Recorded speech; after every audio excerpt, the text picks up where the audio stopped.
Welcome to CSC 241 object oriented programming. और आज हमारा लेक्चर नंबर 8 का पार्ट 3 है और इस पार्ट 3 के अंदर हम वाइल लूप्स के बारे में पढ़ेंगे कि ये जावा में वाइल लूप क्या होते हैं।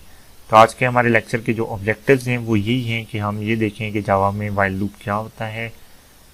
तो रिपीटेशन स्टेटमेंट्स का मैंने आपको पहले भी बताया। रिपीटेशन स्टेटमेंट्स हम कब यूज़ करते हैं, जब हमें किसी ब्लॉक ऑफ कोड को certain number of time repeat करवाना है तो हम उसके लिए लूप्स को यूज़ करते हैं या रिपीटेशन स्टेटमेंट्स को यूज़ करते हैं।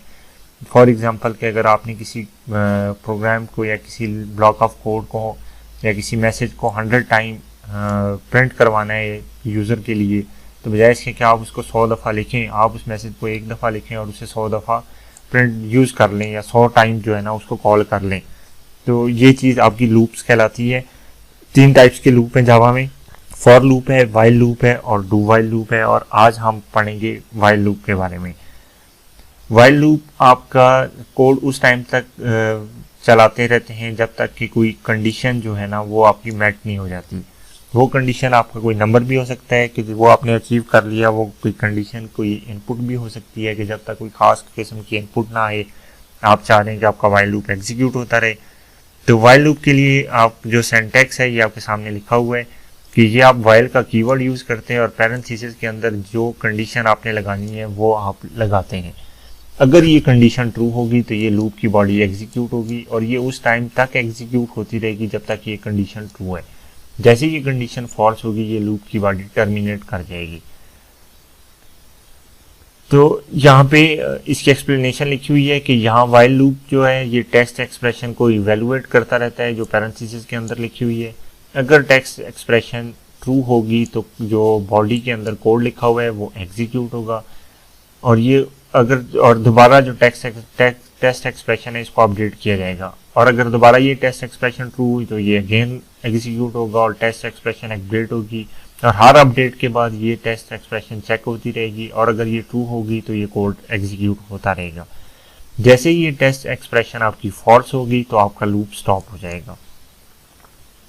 ये UML एक्टिविटी डायग्राम है वाइल लूप की कि देखिए ये आपकी जो टेस्ट कंडीशन है, आपका प्रोग्राम स्टार्ट हुआ और उसके बाद टेस्ट कंडीशन चेक होगी।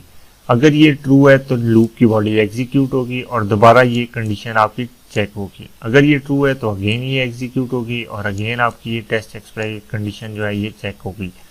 जैसे ही ये कंडीशन आपकी फॉल्स होती गई तो आपका लूप टर्मिनेट हो जाएगा और इसके बाद जो आपका प्रोग्राम था वो एग्जीक्यूट होना शुरू हो जाएगा। जैसे कि जो फॉर लूप के अंदर हमने देखा था कि 1 से 5 तक के नंबर्स को डिस्प्ले करवाने के लिए हमने फॉर लूप यूज़ किया था। अभी यहाँ पे हम सेम काम के लिए वाइल लूप यूज़ करेंगे।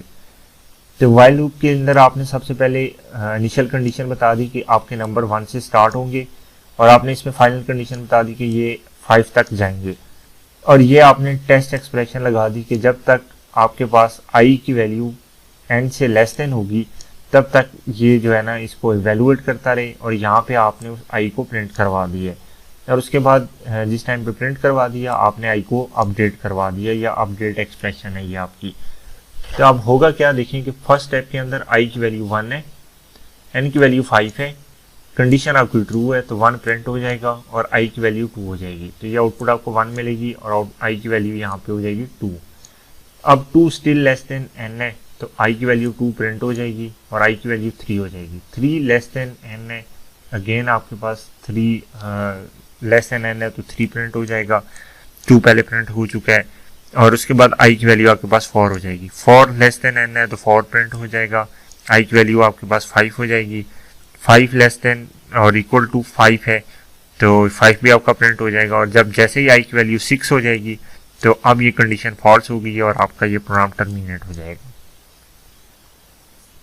अब सेम इसी तरह अगर आपने पॉजिटिव नंबर्स का सम करना है, ये एक और एग्जांपल है। तो ये देखें आपके पास एक वेरिएबल सम डिक्लेयर कर दिया, आपने स्कैनर का एक ऑब्जेक्ट बना लिया, यूज़र से कहा कि भी इनपुट करें नंबर, यूज़र ने कोई नंबर डाल दिया।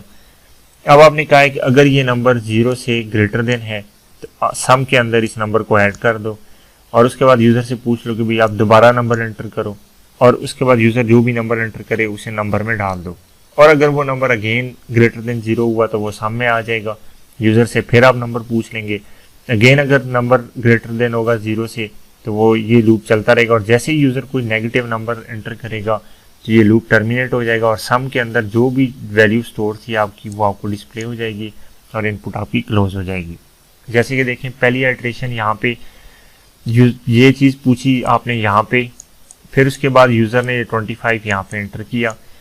अब क्योंकि 25 0 से ग्रेटर देन है तो ये कंडीशन ट्रू है, तो सम के अंदर आपने क्या डाल दिया 25, तो सम आपको जो है ना वो डिस्प्ले हो गया, यहाँ पे आके सम डिस्प्ले हो गया। अब उसके बाद आपने अगेन यूज़र से पूछा कि भाई नंबर एंटर करो, यहाँ पे यूज़र ने नंबर एंटर कर दिया, 9 स्टिल पॉजिटिव है तो ये कंडीशन ट्रू होगी। सम के अंदर आप क्या हो जाएगा 34 हो जाएगा क्योंकि 25 पहले से था और 9 मजीद आ गए। फिर ये वाली कंडीशन यहाँ पे आएगी, यूज़र से पूछेगी नंबर एंटर करो, 5 आएगा, वो आपने यहाँ पे एंटर कर दिया। अगेन सम जो है ना अपडेट हो जाएगा, 39 हो जाएगा। अब यूज़र ने जैसे ही -3 यहाँ पे एंटर किया तो ये चूँकि -3 लेस देन है 0 से, तो ये कंडीशन टर्मिनेट हो जाएगी और सम आपका 34 डिस्प्ले हो जाएगा। थैंक यू, आई होप कि ये वाइल लूप भी आपको समझ आ गया होगा।